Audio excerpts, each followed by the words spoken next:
All right, well, today we are in the shop working on my K-swapped Cefiro build. So if you're unfamiliar with this project, we built this car a little over a year ago. We got it done, we got it running and driving, and as we pushed the limits further and further, we finally found the limits of the stock K24 bottom end, sent a rod through the block, set the car on fire, made a big mess for ourselves to clean up. We've been busy with other projects, we've tinkered with this thing here and there, but it's finally time to get this car back on the road so we can start enjoying it again, and we are very, very close. We've got a lot of the odds and ends done. We made some big changes which required other changes, like redoing the exhaust for our new T56 Magnum transmission. We got a built motor in there now. We've got a lot of plumbing rerouted. Things are hooked back up. We've got just a handful of things left to do before we can drive this thing. So that's the goal, is to get it driving this episode and go drive it around for the first time in just over a year.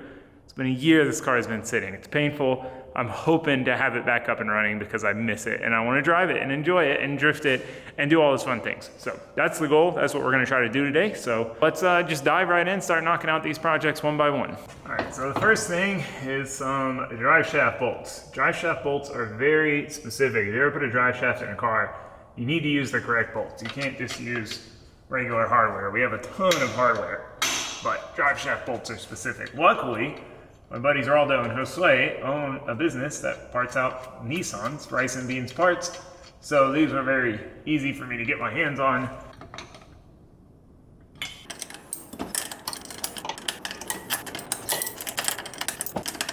All right, now we need to install our new starter. This is one of the things that held us up from starting it the other day. Our connector is different, but this is just what I could get in a short amount of time. So we'll get this tossed in, and ideally we'll get this OEM one rebuilt.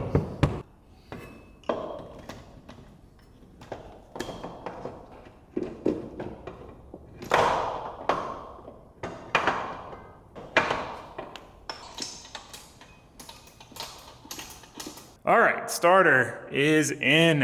What a freaking pain, man. This car, everything's really easy to work on this engine in this car, except for the starter. It looks easy. Don't let its looks fool you, but it's in. Starter's in.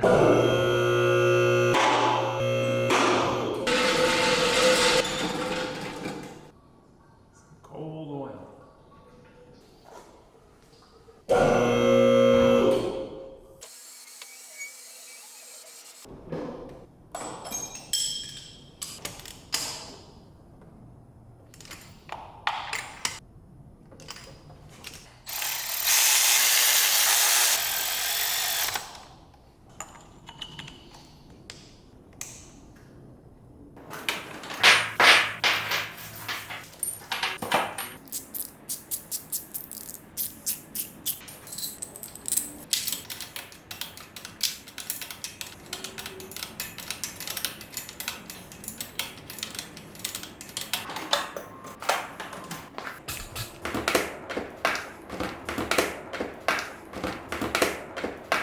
All right, pulley system back together, lines back routed and hooked up. We still don't have coolant in it. I need to get this last heater hose on and fill the system, but I want to see if it starts first. Exciting, this is going to be the first start with the exhaust. That is assuming that it starts.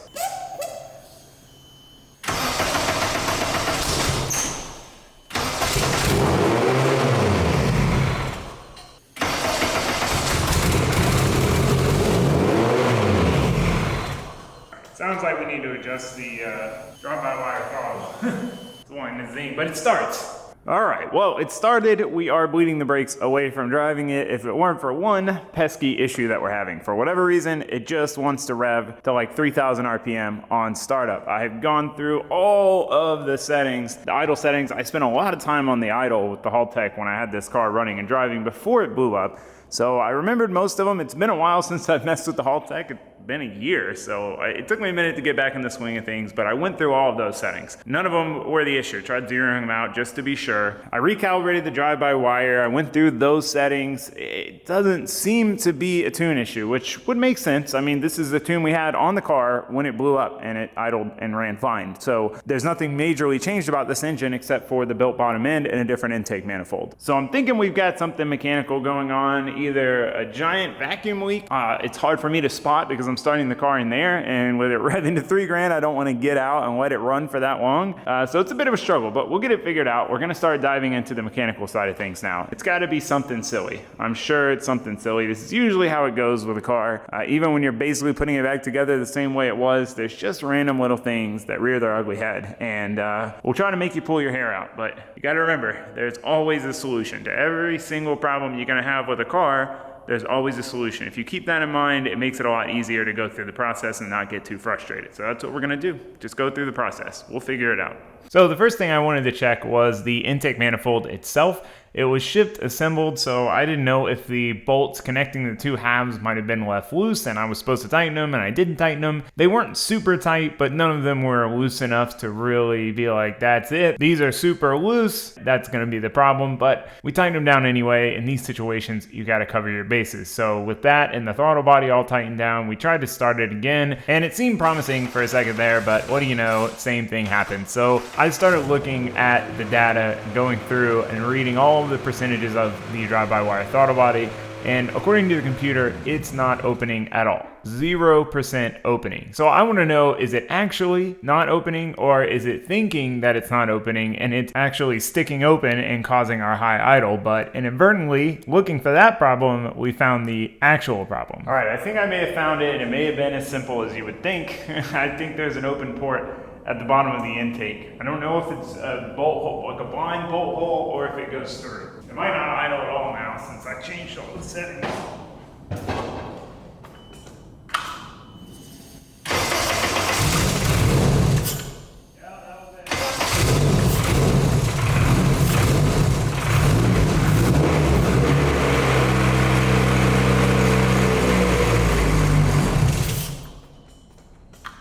So now that we know the issue is mechanical, I've got to go back through and redo all of my idle settings, which again, I'd spent a lot of time on this when the car was running, but I basically zeroed everything out to tell it not to open the throttle body at all, which is what helped us verify that that wasn't the problem. Now I got to fix it and make it idle.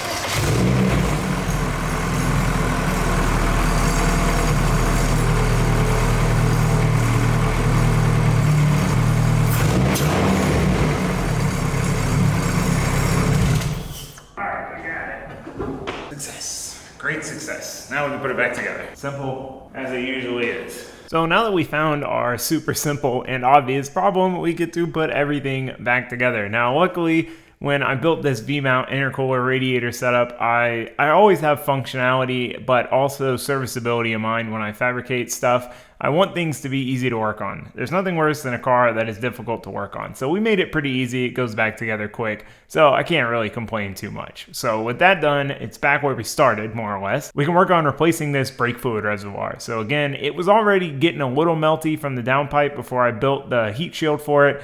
And then it got a lot worse when the car set on fire right there, right next to it. So we got that replaced, got it filled with fluid, and now we've got to rebleed the brakes. Now I got this vacuum bleeder set up, and the reason for this is I like being self-sufficient. I don't like having to rely on somebody else for a given project. You know, if I'm alone and I can't bleed the brakes, then I'm dead in the water. So I got this set up, and it seemed to work pretty well. It's kind of hard to tell with bleeding brakes in general when, you know, if you got all the air out of them, especially with aftermarket combinations, but it seemed to do the job. It bled the brakes. They should work enough to stop us and let us test drive this thing, which is the goal. So then we get to knock out some of the little odds and ends like our coil pack cover, and our last really big piece of the puzzle was getting this heater hose replaced. This thing was a pain before when the car was running. It kept wanting to pop off and leak, so I changed the setup a little bit, got a different type of hose, got a different type of clamp, and hopefully we don't have any issues with it this time, and we have some heat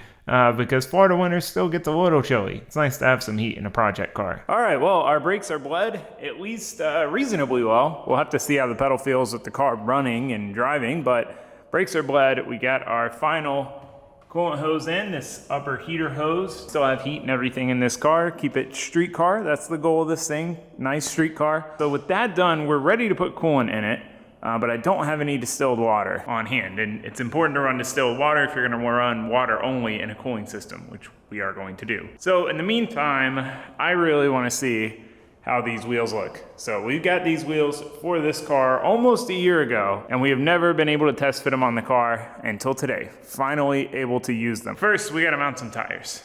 So I got these wheels for the Cefiro. However, we didn't have any wheels for the Vet when we first got it to the point of being a roller, so we had to steal them, which is why they have a giant Vet comp tire on them.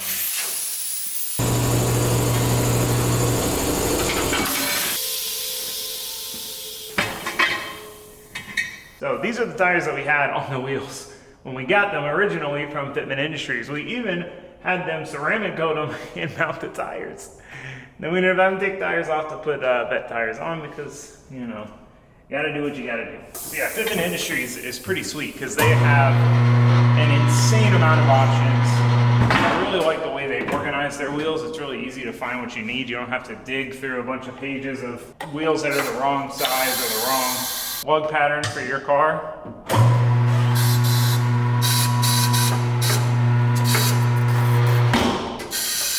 And they offer mountain balance services, which I did because I knew we were going to be in the middle of moving shops. That way I could get them and toss them around on the car, and then we ended up blowing it up like right after we ordered the wheels. Needless to say, I'm very excited to see what they look like on the car.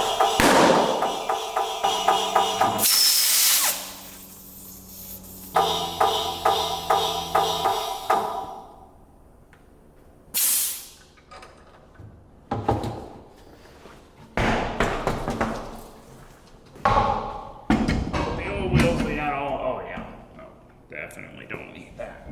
Not even need the spacer at all.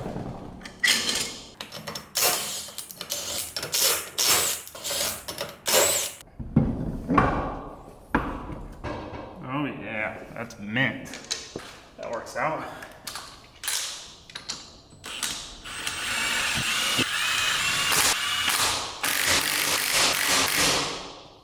Now you may be wondering why I got different colored wheels, front and rear. The reason was I really like the blue that the rears are, but I wasn't sure if I was sold on that color combo or if I'd want to powder coat the wheels a different color or keep them simple like silver.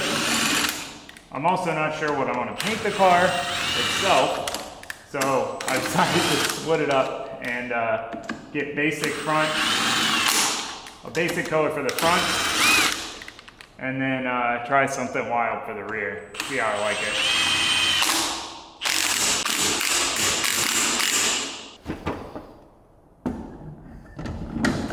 That's about perfect. I cannot tell you how excited I am to finally be putting these wheels on this car. I was so excited when I ordered them to change up the style and the look of the car, which I'll explain more in a minute. The idea behind this was to go to a more functional wheel setup. We had a pretty aggressive, hot boy, as I like to call it, wheel setup. You know, big lips in the rear. We had to run a ton of camber, and they were really cool. But when I drove this car more, I realized I really enjoyed driving it, and I wanted a setup that was more towards the functional side of things. And Graham lights have always been a bucket list wheel for me. It's a wheel I've always wanted. I think they're kind of a timeless JDM design. So I went looking on Fitment Industries website, and they had all the right sizes that I needed. We wanted a little bit smaller front tire to kind of offset the front to rear, and I almost forgot all this stuff because it's been about a year since I ordered these because this thing's been blown up. I'm finally getting to putting them on the car. But yeah, definitely check out Fitment Industries. Shout out to them for helping me get these wheels in a timely manner, even though it didn't end up mattering because I blew the car up. I'm gonna put the other ones on and we'll see what it looks like.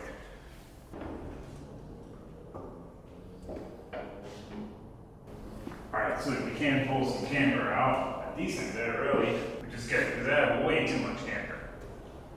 Oh man, I can't wait to see it outside the shop. It's always hard to get a good visual with the lift in the way, but oof, that's it. That is exactly what I was going for. Still torn on the wheel colors, which is why I got both. I'm thinking I'm actually leaning more towards the gray, but it depends on what color I paint the body. The blue is just such a nice color.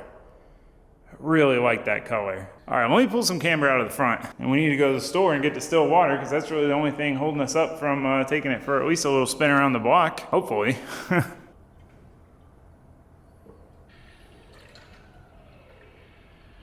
All right, well, we got water in it. It is full, so I think now it is about time to finally let it run. We're at that point. This is always, to me, the most nerve-wracking part of the build is when you have to start it, get out of the car, and just let it run for a minute, you know, because you're constantly thinking, you're forgetting something, you're not checking something, something might not be done, something might be undone, watching the gauges, it's a nerve-wracking moment. You're trying to watch 20 things at once, so let's just quit putting it off. Let's get into it, because once we do this, then we can, you know, at least go putt it around a little bit, make sure it goes through the gears and all that good stuff. So we're gonna get to it.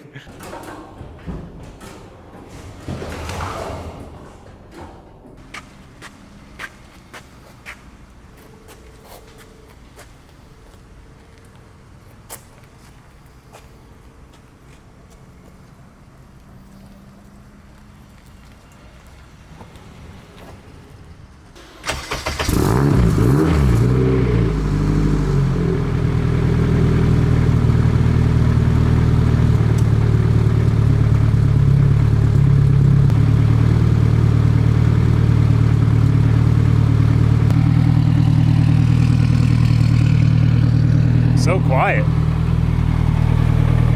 Vitals are looking good. 90 pounds of oil pressure now that it's not idling high. 119 coolant temp.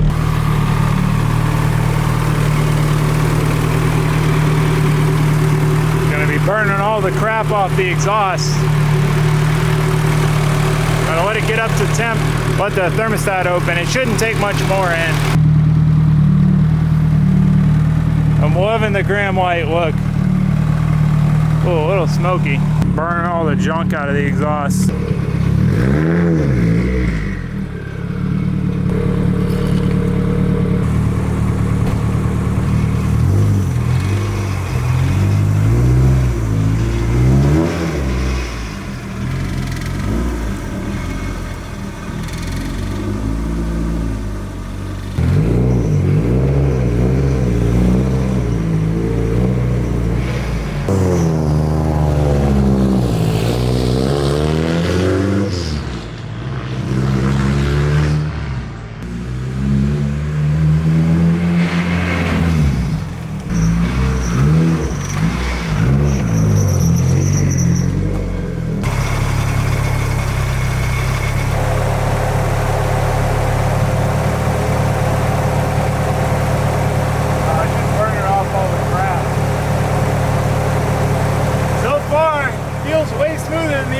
Setup, which is what I was hoping. First doesn't seem too long, clutch feels good, everything works. Yeah, brakes real mushy. They work good.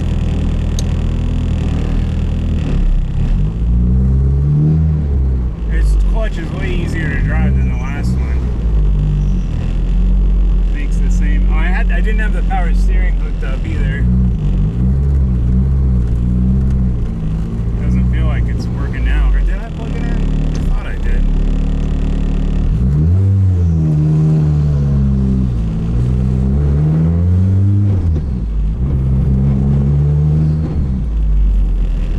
It feels good. It feels like it's not vibrating like it was before.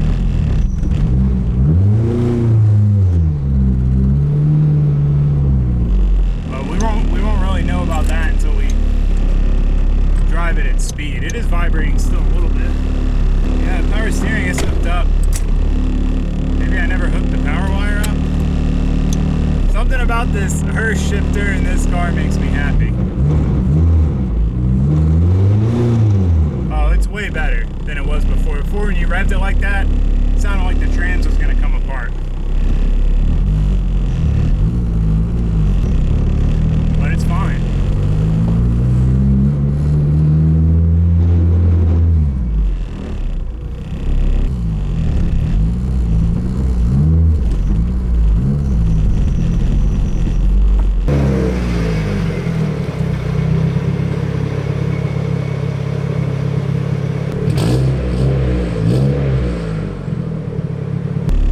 Look good, oil looks good. We'll have to start doing some data logs. We got to put this thing on the road. Start really driving it. I mean, it's ready. I mean, we got to put the front end back on. which when we change the brake-in oil, we can do that. We'll do that. We'll register it. Oh yeah, dude, this thing is working. I mean, obviously it's just a short little drive up and down the street, but yeah, I mean, I think we're ready to register it, put it on the road, and start doing some more break-in driving, get the break-in kind of finished up, and then hopefully start enjoying it. You know, we got to put the front end back on, but we got to redo an oil line, which we'll do when we drain the oil to switch from the break-in oil anyway. Get the hood back on, you know, that little stuff. Tweak the suspension, I'm sure, but I'm happy with the way it looks. It's looking, and it drives. It runs, it drives. The trans feels phenomenal. This T56 Magnum, I'm excited. I thought this would be a good fit for this car and what I do with it. And I mean, again, we're talking just a drive up and down the road. A little, the verdict's not out yet, but so far it feels really good. So I'm pretty pumped. All right, let me get out of this thing. I can't tell you how happy it makes me to have another vehicle running, driving, moving under its own power. This thing has been sitting for so long because we were so focused on the vet and we had to put all our time into this that it feels good to start knocking out these projects. We've still got the 8.6 to work on. Should ideally be about as quick as this one. I mean, we spent a little over a week on it and it's running and driving. So there's still a few things to do. And then just start putting it through its paces, take it to an event, all that good stuff. But loving the functional wheel setup, loving just having this thing running again, man. I can't wait. I'm so happy. I just can't wait to drive it. Perfect time of year to finally get this thing back on its feet. So I'm gonna quit jibber jabber and I'm gonna let you guys go. We'll pick this back up, get it registered, start beating on it. Hopefully it holds together and we get to move on to the next one. So thanks for watching. Thanks for subscribing. Goodbye.